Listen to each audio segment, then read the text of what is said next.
had to do it. Seeing shadows in the corners of the wall and thinking maybe I should go ahead and call, but I know I don't deserve it. But you may. Recorded live from the Engine Room in Broad Ripple, this is the Voices of Indy podcast hosted by Josh Gillespie. Voices of Indy is a show dedicated to giving you the opportunity to know the musical, visual, and theatrical arts of Indianapolis, Indiana. This week's guest is Saint Lavender. She is a local artist who has been songwriting for the last 8 years.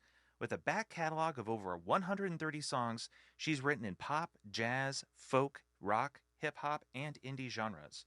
She put out her first full-length album this last Valentine's Day, More Time, which she wrote and produced herself over the last 2 years.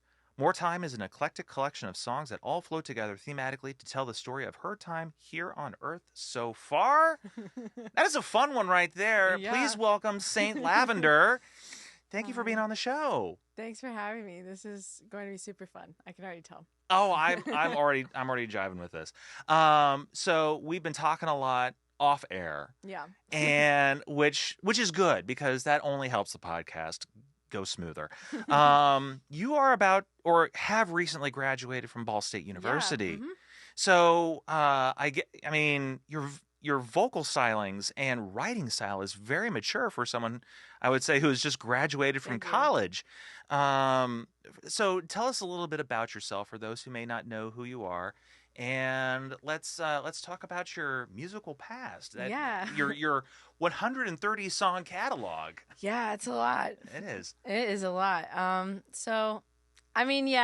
think that part of the reason why the sound is a little more mature is just because I've been doing it so much. Mm-hmm. You know, Mm-hmm. I think I wrote my first song when I was 13. I want to say. Oh wow. And it was kind of just like that song "Brand New Day" by Sting. Yes. It was kind of just a ripoff of that song. Okay. Yeah. I just took that exact chord progression and like the shuffle, and I just put my own melody over it, my own words. But I was ecstatic, you know. Yeah, I was so excited, sure. and from that moment on, I was just like all of high school. I mean, like that is all I did. Mm-hmm. Like I would get home from school and I would write at the piano, and then I would go to sleep, and then I would go to school and come home and write and then sleep. And I remember unironically wondering when I was in high school, like, what do other kids do all day? Like, what are they doing? You know, because it just consumed my whole life. Like I would work on, in high school, I was working on like 3 songs at any one time. It was like a conveyor belt. Like it never ended. That way, you know, when I finished one, I'd usually come up with an idea for another, and then I'd be in the middle working on one. Like it was nonstop. So like I was very obsessed. I was definitely obsessed. Mm-hmm. No, yeah. I've kind of reeled it back now, but yeah, there was a time. Most of high school was the time. And I was So going. tell me, when you play live, do you play any of these old songs? Like, do you play that Sting ripoff song just for the heck of it? Oh, the first song I ever wrote, nobody's hearing that ever. No one's hearing that ever. See, that's the thing, is like, it sounds impressive on the surface when it's like, oh wow, she's written 130 songs. I didn't say they were 130 good songs. You know what I mean? Like I think the ratio these days is like, I feel like for every like song I write that I'm like really excited about and that like I think is really super solid, there are probably like 5 or 6 that I wrote to like get to that point, to you know, just to like work through certain like musical ideas and like lyrical ideas until I get to the thing that I wanted, you know? So like, it's not like they're all bangers or anything. No, but, yeah. I do still play some of them live though, to answer your question, just for like fun. I think they're good songs, you know? It's just like, some of them I'm a little sick of now No, because, you know, it's kind of sad because to most people, you know, they're like new, but to me it's like, this is an 8-year-old song, you know. I've been playing this since I was 17. Like I feel like I've grown more in my songwriting and especially lyrically. Like a lot of my songs when I was younger and starting out, you know, they were still solid, but like I literally, like, I remember to write lyrics a lot of times I would just like, I'd come up with the word, like somehow I'd just pull some phrase out of my ass, and then to rhyme it, I go on Rhyme Zone and like find a word that rhymed, and then I would take that word and search cliches that use this word, and then I would write that in. Like the lyrics were very like like Motown, like bubblegum Yeah. type of stuff, which is fine, you know. Yeah. Well, yeah. I'm not bashing it too much, but like, Yeah. I just feel like I've married my lyrics to my music a lot more now than I did when I first started out. No, sure. So when you're writing, and I ask this of pretty much most of the people that I talk to, Yeah. is that do you find yourself writing the lyrics first? Or do you find yourself writing the music first? I'm always writing the music first. Always. Me too. That's interesting. I mean, I think I could probably count on one hand the amount of times that I've written lyrics first. I mean, it's just not for me. I mean, I also would consider myself a poet. I've written like hundreds and hundreds and hundreds of poems also. Oh, wow. It's a separate discipline to me. Yeah. You know, there's obviously overlap, but it's like, if I'm writing a song, I'm writing a song. Like, I want my words to serve the music. I don't want my music to serve the words. That's something else that I'm not interested in personally. No shade at all to people who write that way. No, sure. No, but it's just I like get not it. where I find joy in writing, you know? No, I absolutely get it. There's something about I like what you say about having the words serve the music. Yeah. And I know for me, it's like I'll come up with a song, or a tune, and I'm not entirely sure where it's going first. Yeah. I mean, I may have, if I'm working on an albums or something, I may have a kind of a general idea. Yeah. But that tune may not even necessarily go on that album. Right. Tell me about it. Oh my gosh. Like, so I've been in the middle of, I'm in the process of recording my second album. Woo. Thank you. That's so exciting. It is exciting. But as I was finishing writing it, I started writing the third one. Yeah, man. In fact, I get it. The third one is like probably a song or two shy of being complete. I know, dude. Yeah. No, it's so stressful. I understand. Yeah, no, I get it. So you were talking a little bit off camera that you're like 6-7 albums ahead right now. And I mean, technically, like, so the next one I'm putting out is all the songs from high school, or like I just kind of cherry pick some of like the better ones, and it's 16 songs.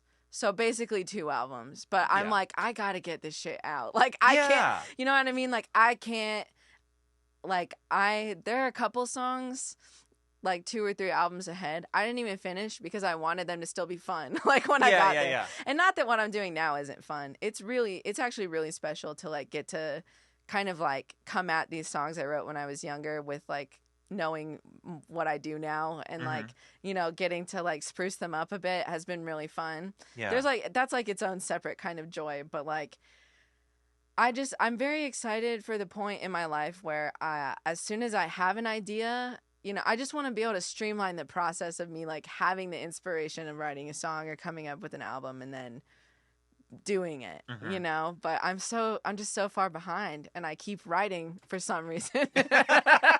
So I've never stopped writing, so it's like, hey, when it strikes, you can't let it not. I mean, you can't ignore it. You have can't, to. and I mean, I love it too much. Like I get so sad whenever I've gone a while without writing songs. Like it used to be so much worse. Like when I got out of high school, all of a sudden when I was going to college, I didn't have 6 hours a day to write. And so I got really depressed because I kind of, without realizing it, I think I just kind of like made songwriting my whole personality, you know? Wow. It was like my whole identity. Yeah. Like that's where I found my self-worth, I think, through writing. And so all of a sudden I didn't do it that much, and I just like freaked out. I was like, oh, I don't even know who I am now. Like that I'm not always writing.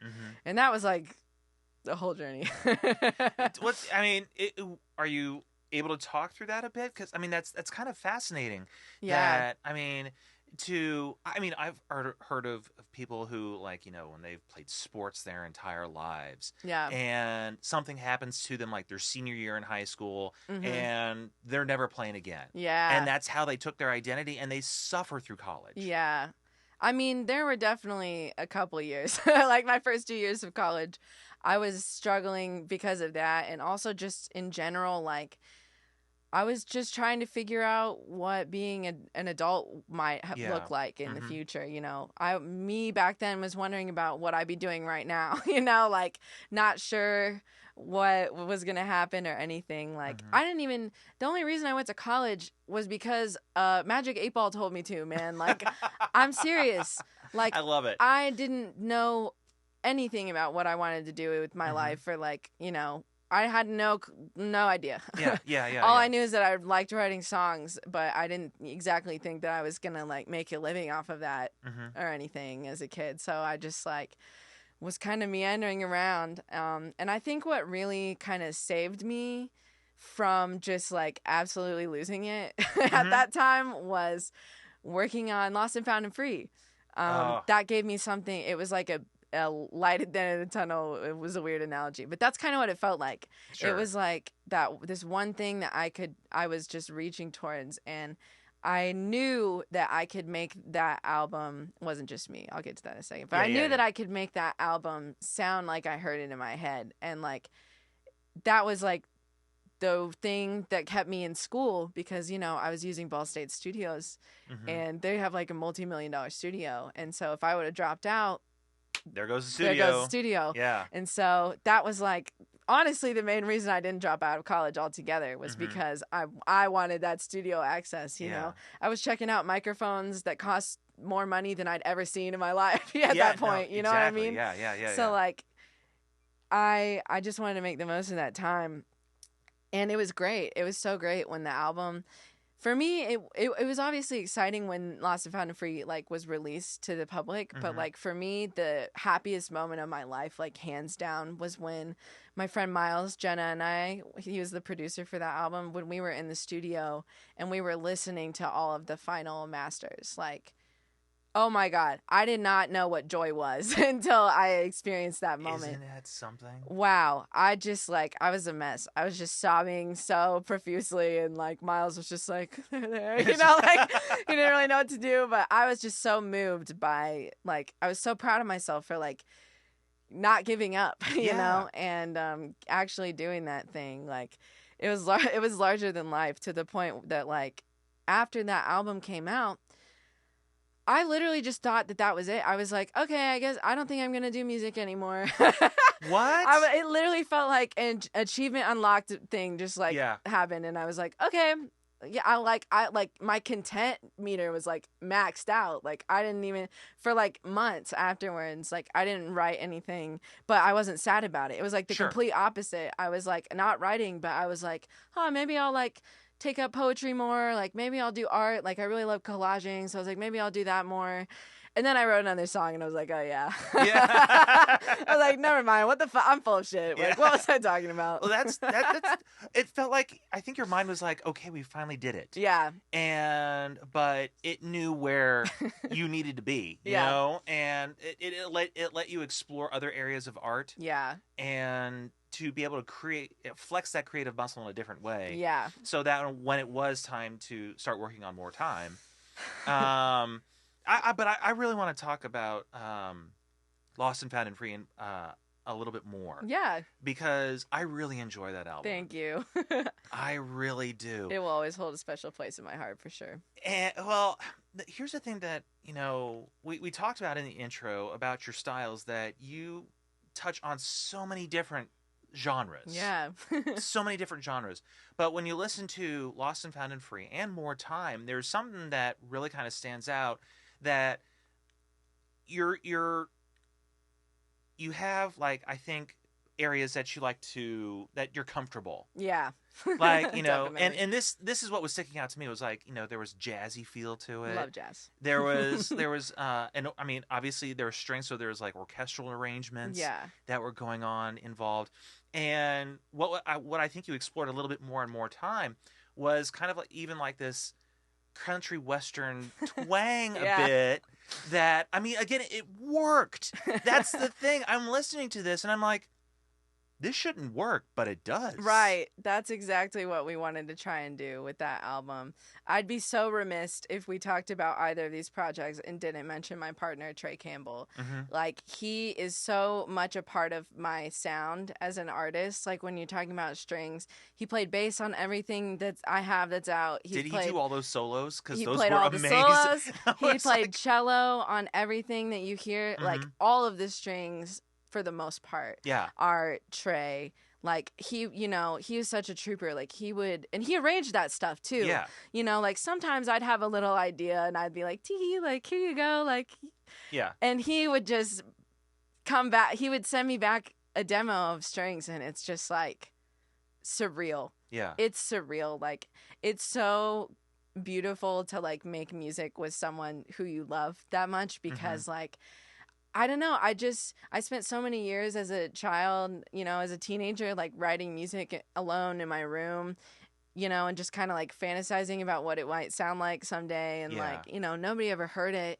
And then here I am, I'm sending these demos to this guy, and like, you know, all of this stuff that he's sending me back, it's like, wow, like he really hears me. He really hears what I'm trying to say, and he's saying it in a way that I could never say. I don't play cello, you know, I don't play upright bass or electric bass for that matter. Like, it's just like so beautiful. But yeah, I had to say my piece about Trey. No, like, I owe do. him the whole wide world for all of that. I mean, we spent countless hours tracking all of that stuff, because you know, we didn't have an orchestra, right? Like, if there were 50 cello parts, there were 50 cello tracks, you know what I mean? So like, he put in the work. That is amazing, because I mean, and it's not like it's just one song, right, or two songs, right? You have strings pretty much throughout the entire both albums. Yeah. And so, yeah, that is a lot of work. That's absolutely. And like I mentioned, you know, I can tell they're upright solos. Right. You know, that isn't like a bass guitar solo. No, that's an upright solo. Right. It's got that sound. He's incredible. And that was really enjoyable. Thank you. To be able to get that and to feel like, and I think I said this before, it's like I was listening to something old and new at the same time. Yeah. I mean, it was so fresh, Thank but you. yet it and I think that's where I go back to, like, you have a very mature sound that like goes beyond your years. Yeah, that's kind of like what I was trying to touch on at the very beginning. It's like, part of the reason why I feel like my sound is a little more developed is because I kind of just like sped run, like, you know, because I wrote so much.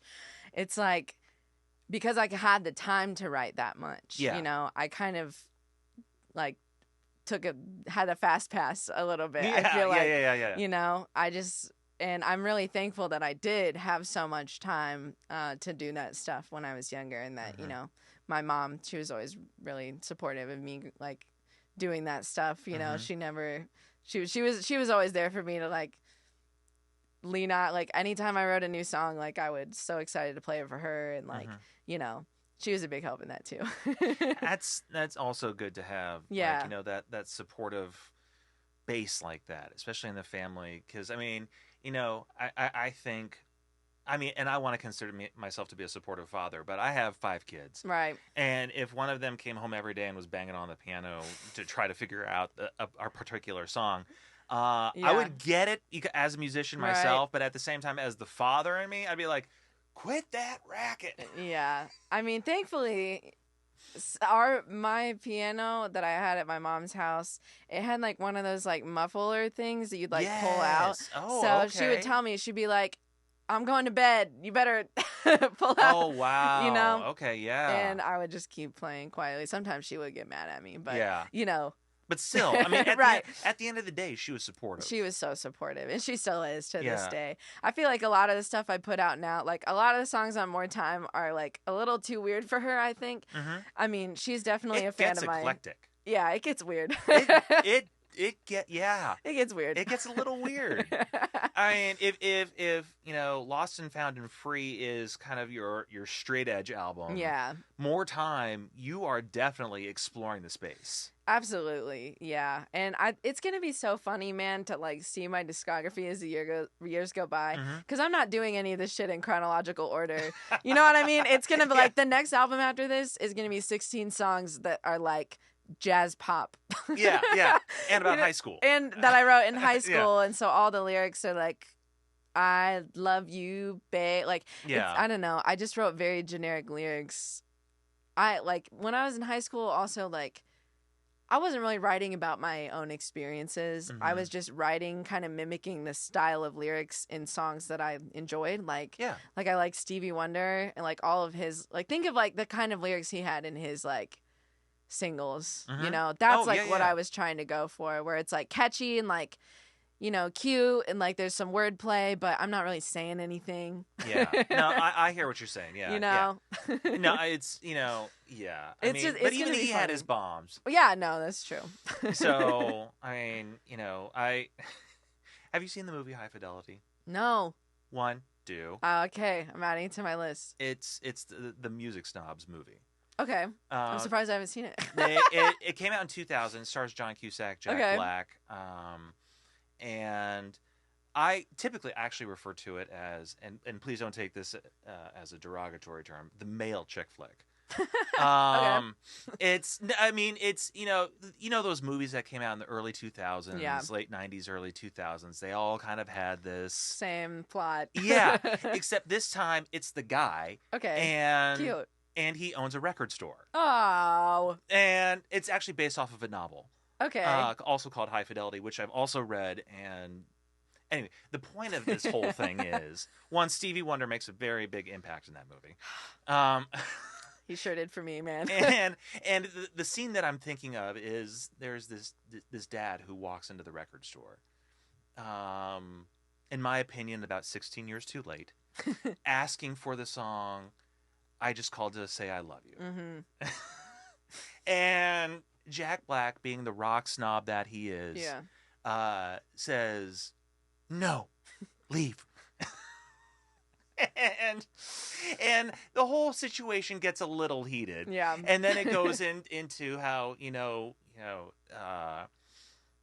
is it better to to fade away, to flame out or fade away, about being a great artist, and they were specifically talking about Stevie Wonder and his classic stuff versus I Just Called to Say I Love You.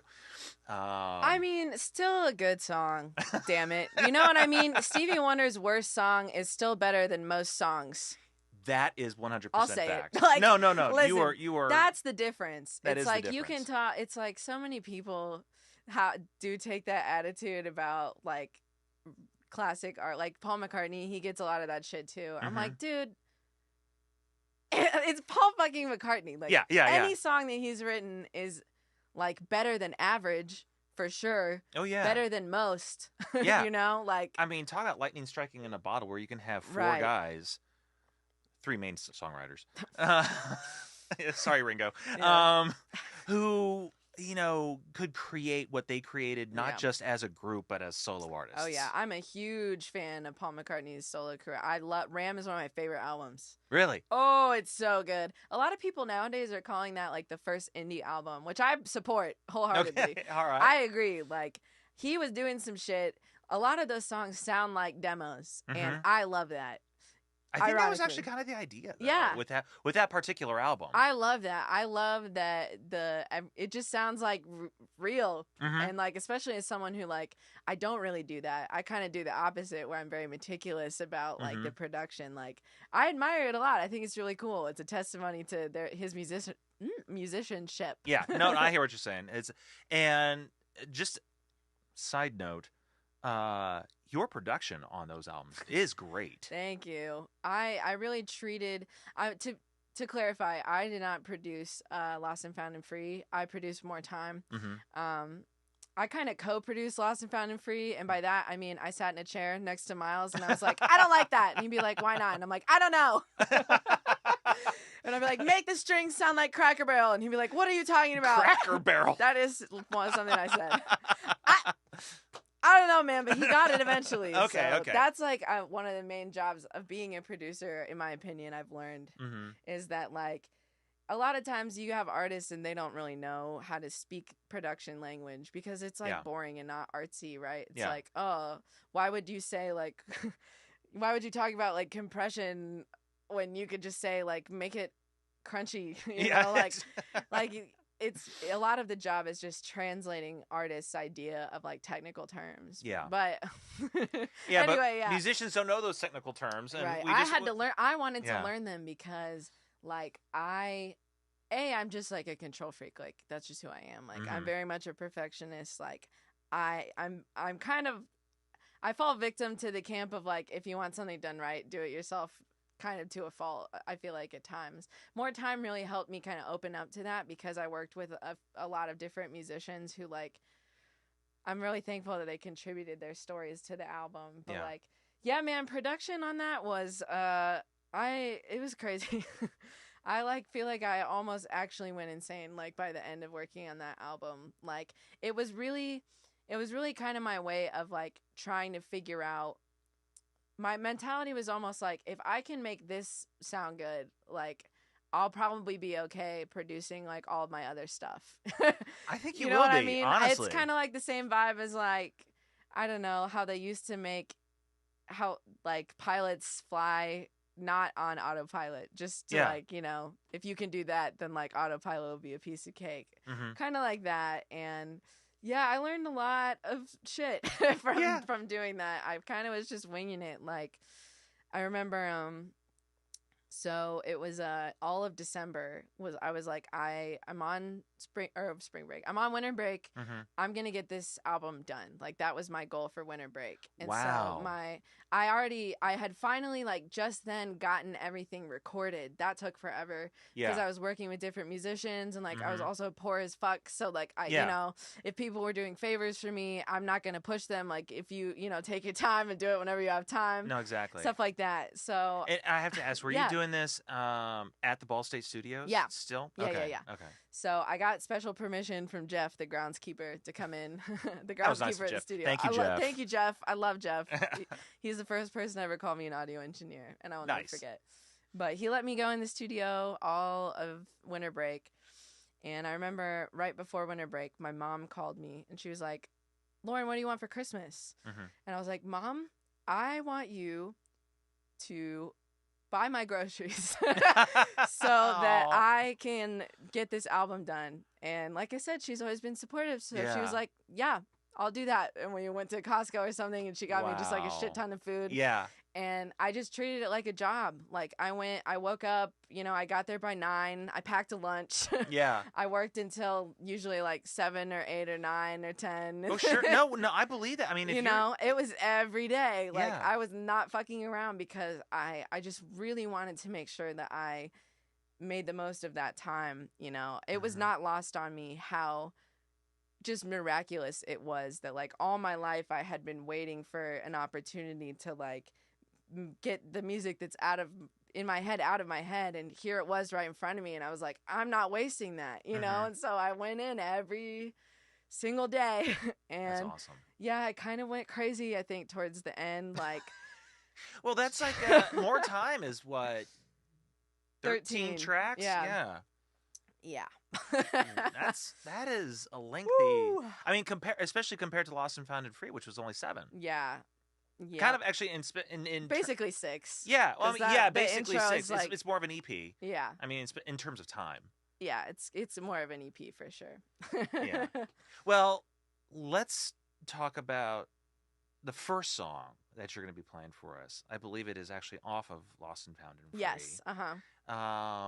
So tell us a little bit about that particular song. The name of it is Get in Your Way. Get in Your Way. All right. And what's this song part about? So Get in Your Way, I feel like I had a Taylor Swift moment. Like I don't normally like have those in my songs. I feel like normally I try and keep it about just like how I feel. Sure. Which I still think that song is largely about like, you know, how a relationship made me feel as opposed to like, well, you did, you know. Yeah. I'm trying to do the like I focus language. No, I hear I learned that young.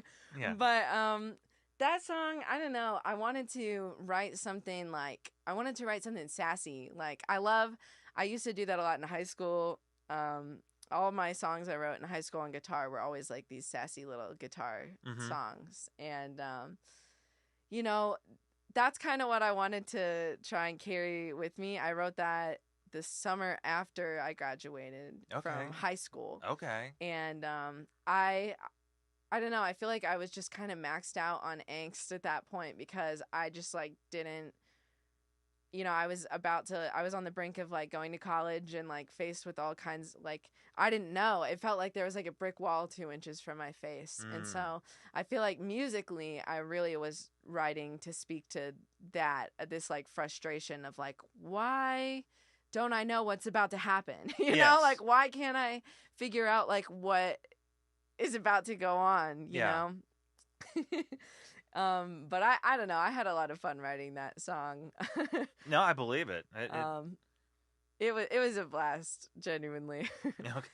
Well, we are about to hear that song from our guest Saint Lavender, but before we do, this segment is going to be brought to you by Indianapolis Independent Entertainment. IIE LLC aims to help local DIY artists, freelancers, and businesses within Indianapolis by establishing a network of creatives who can connect with each other to generate more paying opportunities.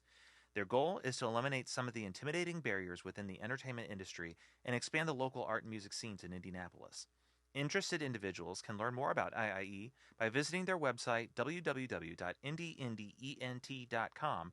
That's INDYINDIEENT.com, and fill out a free application to discuss how you and IIE can redefine making it together. Right here. You see her. She's going to be singing for us a couple tracks. We'll be right back.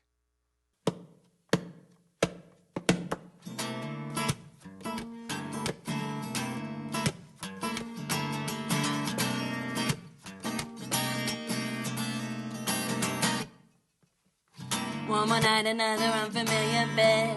Losing sleep over something I never said. And I know that this is stupid, but I can't, I'm not to do it. Seeing shadows in the corners of the wall and thinking maybe I should go ahead and call, but I know I don't deserve it. But you make me feel I'm worth your love. It's so confusing to me, and it's not fair, 'cause you notice what you're doing to me and must not care. So tired of being out on my own without you here, but I know that I can make it alone. So go and think what you want about it. I can't imagine my life without it. Go and do what you gotta do, yeah. You can go, you can stay, but they know that I'll never ever get in your way.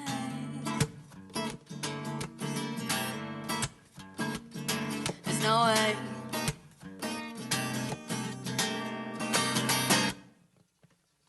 One more conversation hanging in the air. One more message just to let you know I'm there. But I dare not overdo it, 'cause I know you're going through it. Kinda wishing you would go ahead and call. Kinda wishing that we never met at all, 'cause it seems so damn deceiving. And I won't admit I need your love. It's so confusing to me, and it's not fair, 'cause you know just what you're doing to me and must not care. So tired of being out on my own without you here, but I know that I can make it alone. So go and think what you want about it. I can't imagine my life without it. Ooh, what I do? Go and do what you gotta do, yeah. You can go, you can stay, but please know that I'll never ever get in your way. There's no way. There's no way that I'll ever get in your way.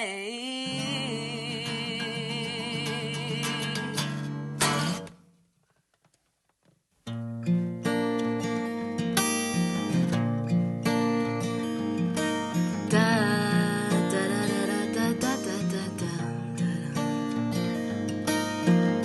You don't know yourself quite the way I do.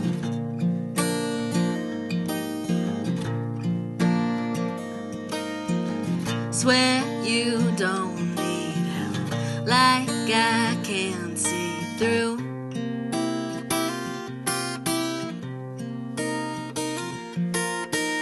Heard you from downstairs, crying on the floor.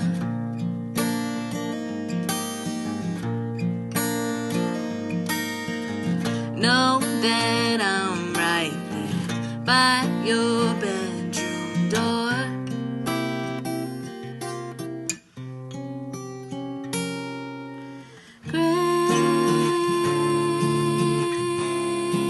Gracie, oh Gracie, oh Gracie, what are you waiting for?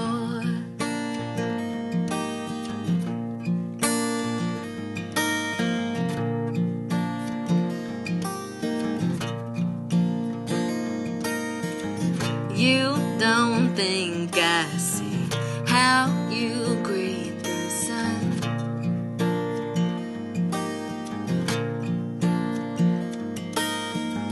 How you hold your breath till the night is done.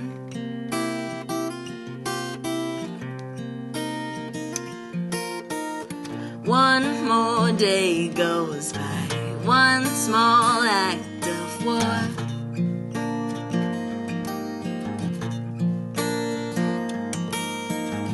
Don't you pacify till we tally score.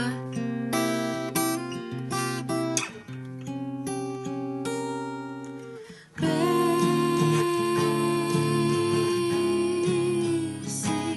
oh Gracie, oh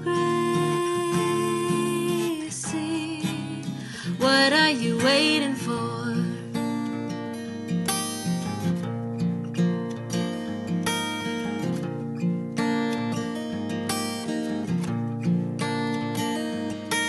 I don't have magic words to say, just know I love you any way I see.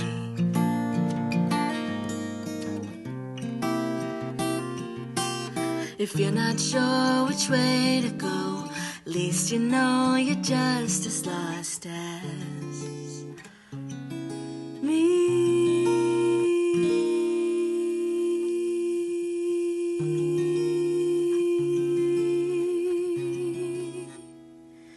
Oh Gracie, oh Gracie, what are we waiting for?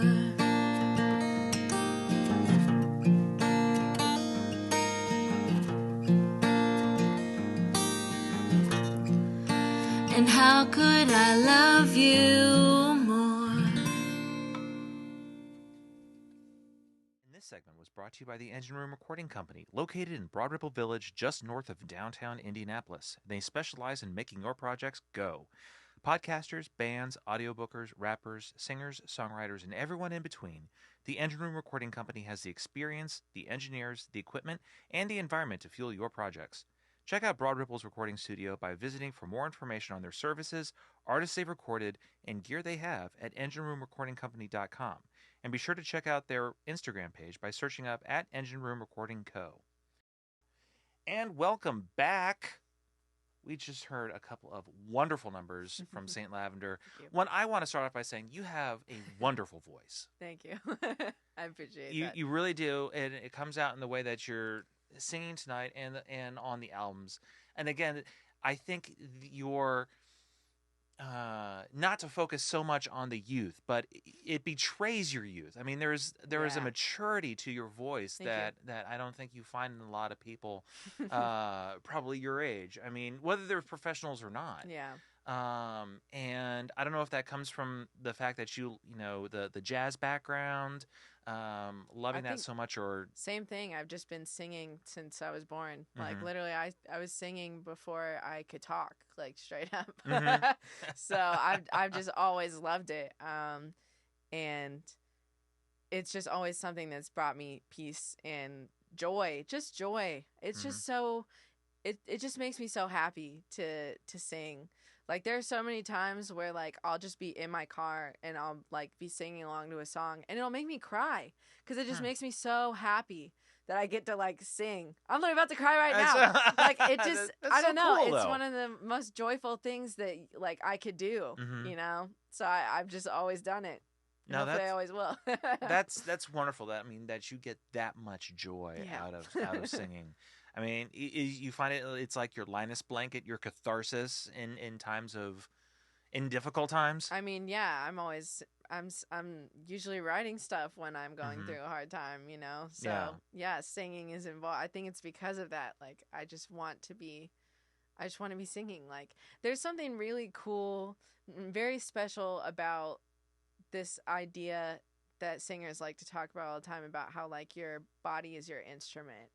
I just like, what a beautiful way of looking at your body, you know. It kind of reminds me of like how a lot of Christians say, I think it's a Bible verse, but they say like God be your hands and your feet. Like it reminds me of that kind of thing of like, yeah, I want to use my body as like an instrument of like my imagination and like an instrument of like my emotions. Yeah. You know? No, I get that. That is, I hear exactly what you're saying. I mean, that makes a lot of sense. Let's talk real quick about the song Gracie. Yeah. There seems to be a special place. Like there's something going on here. Absolutely. Gracie is my best friend. Okay. I haven't, you know, we've been friends for years. We've lived together for years. We're moving in together again right now. Yeah, we were both just like really going through it when I wrote that song.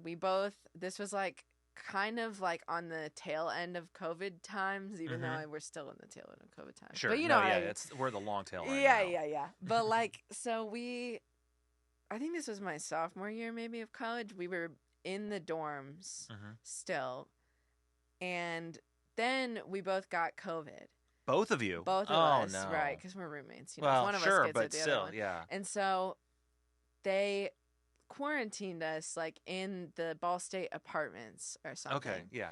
And so it was just like winter or something, and we were just like stuck in these apartments, nothing to do. We basically just like went on a bender, like we just got fucked up the whole time. When we were sick, so it was like no one was having a good time. Yeah. But we just like, I don't know, we were stupid and you know, didn't have anything to do, so we were like, well, might as well get fucked up all the time. Sure. And so like we were just in general, we're not doing great. You know, yeah. It was lonely, you know. We had each other, but like there's a, you know, we were still just like bored out of our minds and like kind of going insane. And you know, I write songs when I'm bored. Also, there's pretty much not an emotion I have where I don't feel compelled to write a song. But I was bored, and it just kind of came out, you know. Like I just wanted to write a song that would just show how much I love her and how much I care about her, because she's always been there for me, always. And you know, she's like always, she knows how to like snap me out of stuff, you know. Like I'll be like so sad and like so down about something, and she'll be like, hey girl, like it's actually not that deep, like it doesn't matter, like it's okay. Like she's always the one person who's able to like pierce through all of the like sad girl like you know, kind of thought loops that I get myself into sometimes, and just like make me laugh. And that's like why I put that laugh at the end of the I just thought that was such a sweet way to end the song, not only the song but like the record as a whole, because you know that album is like pretty dark sometimes. I was gonna say, I mean, so yeah, it's a very eclectic album, especially compared to the Lost and Free and sorry, close enough. Lost and Fat and Free. Yeah. Sorry about that. That's okay. It's definitely like you are exploring what seemingly like some dark areas. Yeah. It's interesting that you say it's, you know, it's about your time here on Earth. But it seems like there are, like, you're addressing political. I mean, to me, that's what it sounds like. Yeah. Now, Grant, I mean, like, in that's State my of background. Mind Control for sure. Yeah. I did. That was my one "We Live in a Society" song that Yeah. I allowed myself. I got one on the album. Yeah. I usually don't write stuff like that. Mhm. But I don't know, man. I think that again, I was at a point in my songwriting career where Sure. I didn't really I started to like, you know, I write lyrics in a more of a way that served the music. So I think the lyrics that came out of that, you know, were just coming from this place. That was like one of the first songs I wrote in like a weird meter. And like, there are all kinds of crazy things about that song. There's Morse code in that song. Like, Really? yeah. And it was inspired by like the little riff that I came up with, because I heard those overtones in the riff when I played it, and I was like, that sounds like Morse code, and I was like, I'm gonna put that in there. Yeah. Like, Yeah. that would be so cool. And so I wrote something, I don't even remember what I put into Morse code, but I like wrote something and like put it like way in the back. Yeah. You know, That's so cool. like I love stuff like that. Like the lyrics of that song too, like they just kind of, I don't know. It's like you get one phrase like magically, and then the rest of it is just like a Sudoku puzzle or something. You know, that's how I look at it. It's like I can't exactly explain that moment when I bridge that gap between the melody and the lyrics, but once I have one little thing, it's like, okay, like it's like almost like the English degree side of me kicks in. Is like, all right, like that's enough for me to work with. Like, let's go. Yeah, that is so cool. Yeah. I love your writing style and just, Thank I mean, you. how it just kind of flows but takes so many different twists and turns to get you to your final destination. That's something I really love about State of Mind Control. I wrote that with my friend Drake Downing, and he had just this brilliant idea. I was talking to him about this the other day. I don't even think he knew that he was doing this. I think he was just going off of vibes only, like just his instinct of what to do. But something so cool about that song that he came up with that I didn't even realize was in there until literally after it was already out. Yeah. But so, you know, there's this whole, the song comes back to this like motif a lot of kind of like a seventh chord or something. Yeah. Going back and forth. It's like in the verses and it comes back after the choruses. And Drake, he came up with the like bridge of that song, like the na na na na na part. And it's so cool. And it speaks to the theme of the song so well, because it once that part kicks in, it kind of like recontextualizes all of the stuff before as like one long stand on 5 to get into the new key. And it's just like, that stuff just like blows my mind. And I know, you know, like we weren't thinking about any of that stuff when we were writing. Like he just like has that way, you know, like it's so cool. And especially to like take that concept and then like compare it to like what the song is about, which fuck if I know, honestly, but just like some vaguely like, you know, I feel like the line that encapsulates what that song is about the most is I think it's like in one of the verses, it's like they say I'm being hypocritical, I say I'm tired of doing everything I'm told. Like, it, like, kind of makes no sense. Sure, but also, I mean, it's like, capturing the emotion of the song, though, at the same time. It's like I technically am driving the bus, and, like, I technically am, like, making decisions for my own life, but, like, there's all of this other stuff that, like, informed why I feel the way that I do, and all this other stuff that, like, went into the decisions that I think I'm making on my own. And I don't know, I feel like that song also kind of came out of like frustration. And then you get to the bridge and it's like kind of just like a surrender of like, yeah, like there actually is nothing I can do about it, but like not in a bad way, and like and it's okay. Like there's nothing I can do about it. Yeah, you know? Right. Peace out. Like, yeah. Yeah. So are there other songs on there that kind of speak to you that way? Maybe not in that particular kind of topic or subject, but I mean, just like, you know, that you were exploring in a different kind of way melodically, or... Oh, yeah. I mean, like, the whole album, for the most part, is like that. I think, like, the title track definitely comes to mind for that. I was really inspired by Trains. Like I like to be outside a lot, and Mhm. so especially in the summer, like when it's nice out, Yeah. I like to go out and just like, I don't know, read or just like sit out there. And I've just always, I've always thought that the sound of like trains far away are like they're like really viscerally haunting to me. I don't know. It's Mhm. just like so eerie to hear a faraway train. And so I kind of like transcribed the train like horn sound. Okay. Yeah. Yeah. And I used a lot of those same harmonies in More Time because I wanted it to feel like, I don't know, I wanted it to feel like time was just this thing like out there somewhere, like out in the distance, Mhm. like cuz it's like the ultimate abstraction to me, like Yeah. we all talk about it, and like 99% of our like phrases and like our sentences, like everything we say is reliant on this idea that like nobody knows what it is. Mhm. And so like I wanted that song also just to feel like huge. Like Yeah. I just wanted Yeah. all kinds of shit to be going on in it. And Mhm. like, I wanted it, especially in the middle bit, like I wanted it to be like you didn't know what to listen to because there's just so much going on. And in the meantime, there's like, Trey playing upright with just these beautiful swells to like kind of like, I wanted that to feel like the earth spinning, and like kind of Wow. like Yeah. like when you're spinning and you have that moment where you like kind of really almost fall, I Yep. guess, but Yep. you don't. Yep. I Mhm. wanted that to kind of be what his part was in that. I'm really big on like text painting. Mhm. No, I I really can love. tell. Yeah. I Yeah. love seeing what I can do with that and how I can just like really marry a concept like from all angles. And More Time was like such a great way to do that.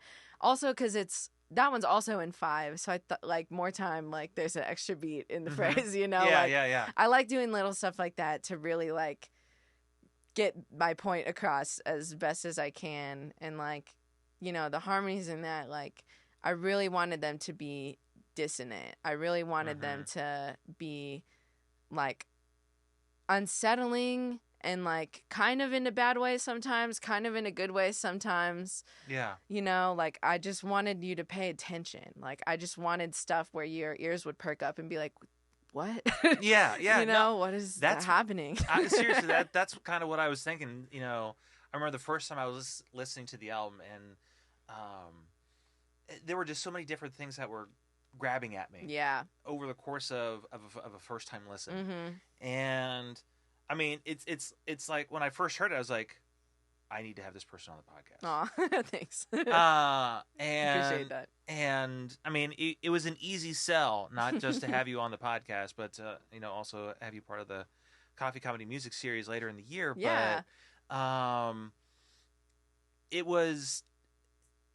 I felt like I feel like I say this a lot, especially when it comes to Indianapolis musicians. Yeah. And it's that it felt like it was something very unique, something fresh that I hadn't heard before. Thank you. Especially in a time when so many things are just kind of cut and paste. Yeah. In so many different genres. Mm-hmm.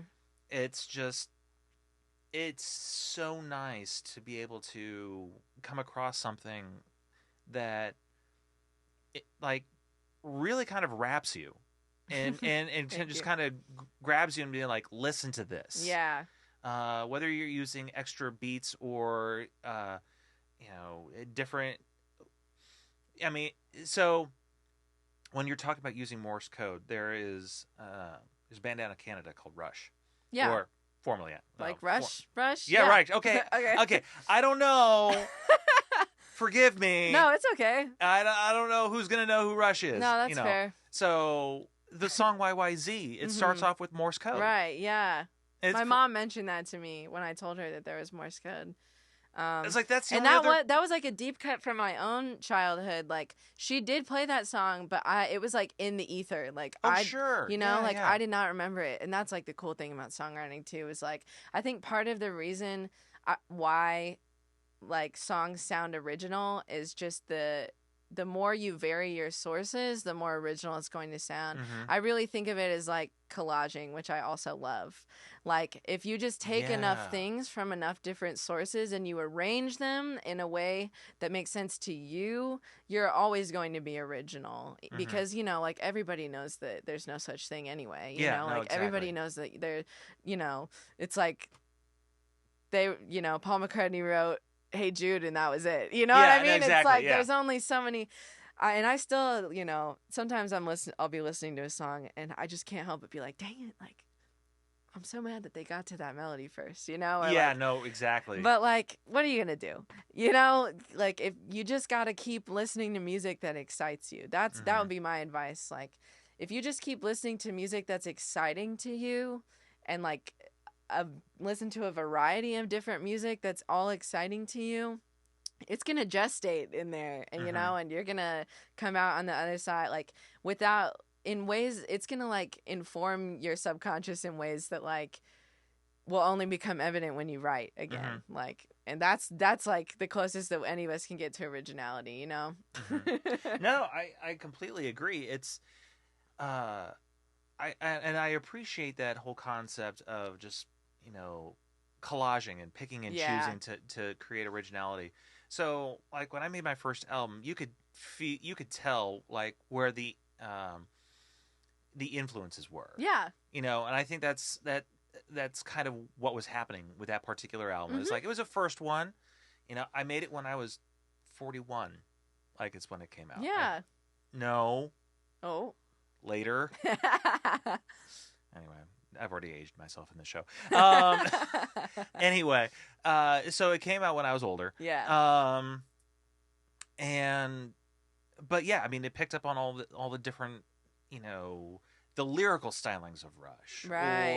or the, because they were a big influence on me. I have a brother who's 10 years older than me. Ah, there it and, is. And Yeah. so yeah, that's where That'll that do comes in. Yeah. And I'm a child of the 90s, so there's Right. a lot of 90s influence, whether Yeah. that's, alternative or even kind of the singer-songwriters from the 90s, just Mhm. kind of how that's where it comes in. And the second album doesn't have any of that. But I love it. I love when artists just like say fuck it, we're doing something else. yeah, now. no, it's I'm along for the ride every time. Yeah, and it's one of those things where it's like I really had the music before I had all the songs. I had the music before I had the lyrics. Yeah. But it became something where it really was the lyrics were informing how Yeah. I was focusing, how the melody was even changing. Right. Like I would come up with a line and I'd be like, no, it has to, like, the sound that I'm hearing now has to change. Absolutely. Yeah. And that becomes in itself just so much fun. It is. It's like a fun little puzzle. It is. That's honestly how it's felt. Like, Yeah. I mean, especially the second album, it's felt more like a puzzle. That's good. Than the first one did, and then the third one is, if anything, it's actually more of a follow-up to the first one.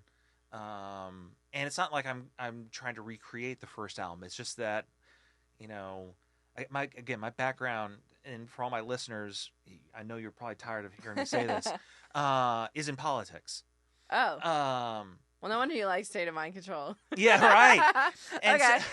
So actually, wow. And so there are a couple of songs that I have, and they were not originally intended to be sequels to each other. Mm-hmm. That's just, I love a good song. See, people don't do that enough. No, people do not do that enough. And so they're both about the concept of oh shoot, the word is escaping me now. But basically, where you want someone to think something that is completely false. Gaslighting. Oh, yeah. There we go. There are two songs about gaslighting, Yeah. but from two completely different perspectives. Oh, that's fun. Yeah. And it's not like, the second song is called, Gaslighting 2, Electric Boogaloo. Exactly. Yeah, it's not called that at all. Right. But they are, in a sense, sister songs. Yeah, I love that kind of stuff, man. Yeah. And it's just, I mean, and the vibe has kind of maintained from the first to the second. That's cool. Or first to the third, but the second is really going to kind of stand alone. When people hear that second one, they'll be like, "The hell is going on here?" And I that's my favorite reaction to get from music. Yeah, I'm looking forward to that. Me too now. Yeah, I'm in. So one last thing that I want to bring up is that I saw recently on one of your Instagram posts that you were part of a music camp. Yeah. So how did that come about? Is this something that you're regularly part of? I mean, and how much joy does that bring? I mean, I can only imagine. An absurd amount. I've been going to this same camp, rock camp at Indiana State University since I was, I think, 16, maybe 15. No, I think it was 15. And yeah, like when I first went, I didn't even know this when I got there, but we had auditions to like put us into bands and stuff, like rock bands. Oh wow. And I was like maybe 2 years into writing at that point. So I was like as good as a 15-year-old can be at writing songs, you know. They were all right. And I went in to this audition, and I was like, "Oh, I'll just play one of my songs that I like just wrote or something." And so I did, and the leader of the camp, Tim, was just like so instrumental in my life. He still is to this day. Like, he was like, "We are doing that in the final show. That was great. Like, let's do it. Let's get a band together." And he was like really, really pushing for this song to like be in the show. And I remember, I mean, that was like storybook moment for sure. Like when we were rehearsing this song and I heard one of my songs like played by other people, my whole life changed. Yeah. My whole fucking life changed. I was like, I need to feel this feeling as often as possible. Like, it was just absurd, like how much it changed me. Like, I literally knew right then and there that I was going to spend the rest of my life just like trying to feel that feeling as often as I could, to chase that feeling. And like, that's why I put music out now. That's why I still write songs now, is because I got a taste of it, you know, when I was young. And like, you know, it happened again when Lost and Found and Free came out, and also when More Time came out. And like, hopefully everything else I put out will elicit this same feeling. Yeah. But like, it's so special because I started out there, you know, just like a 15-year-old kid. I didn't know jack about shit. Like, I didn't know anything about music really, or let alone teaching, you know. Yeah. And then I graduated out of the camp, and they invited me back as like an unpaid intern, which I loved, and it was so much fun. Just to like, I didn't even care. I just wanted to like, it was basically just like camp still. Yeah. You know, and I fast forward to today, and it's just like, I'm a band coach there, and I also teach songwriting to these kids. And I'm gonna cry. It's so freaking cool. It's just like so special because kind of like I was talking about this earlier a little bit, but like songwriting was like so beneficial for my self-esteem. You know, I felt so good about myself when I wrote a song that I liked.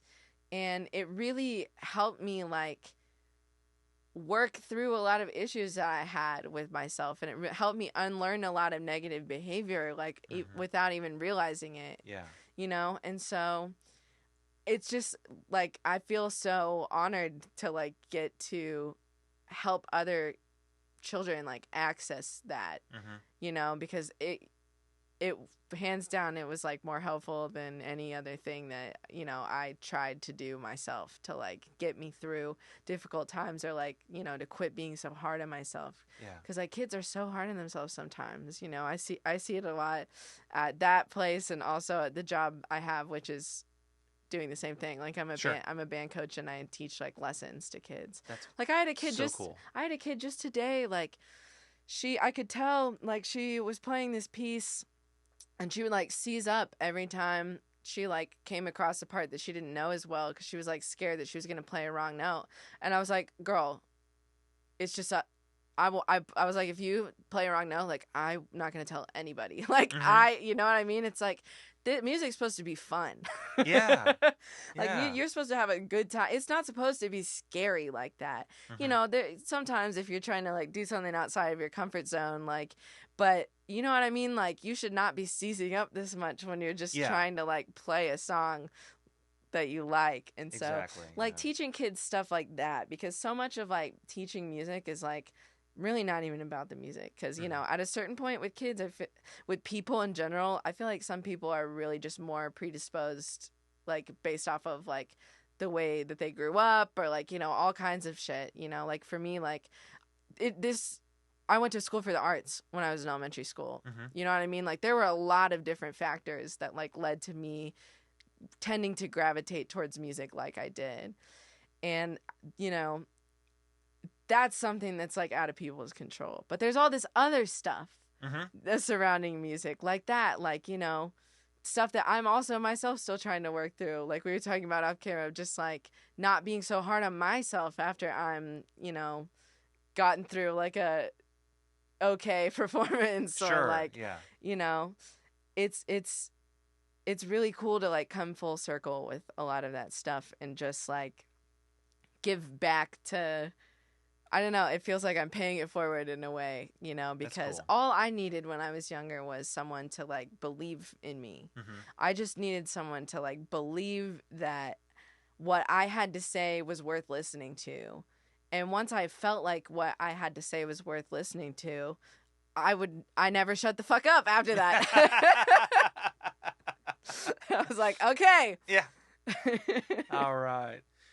Oh, this has been a fantastic conversation. I have enjoyed you. You have such an effervescence and joy about what you do. Yes, 100%. That it is contagious. It is contagious. So you must, one, make a great band teacher. Or I'd like to think so. Yeah. And so thank you so much for being on the show this week. This little awkward handshake as I didn't even get it right on camera. Oh well. What are you gonna do? Yeah, what are you gonna do? This is for the people who watch it on YouTube. For those of you listening on Spotify, thank you. Anyway, so anything else? I always ask all my guests, is there anything that we've missed? Gee, man, I don't know. I feel like I knew this question was coming and I didn't prepare for it. That's okay. Well, I'll say this. Be sure to check out Lost and Found and Free and More Time. Thank you. On you're welcome. On Spotify, Apple Music, wherever you happen to stream music. You are in for an absolute treat. I have to admit, that's been my experience. It's been an absolute treat. I appreciate that. You're welcome. And anything else? Okay, all right. I don't know. Hi, next Mom. week, yes, hi mom. Hi mom. Next week we will have Tay Bronson. He'll be my guest, and we will have. I'm just happy to be back after a few weeks off. So stick around in the coming weeks. We have a lot on tap for who's going to be on the show. That's going to do it for me. For Saint Lavender. Yes. Thank you for tuning in this week. We'll see you again next week. Bye.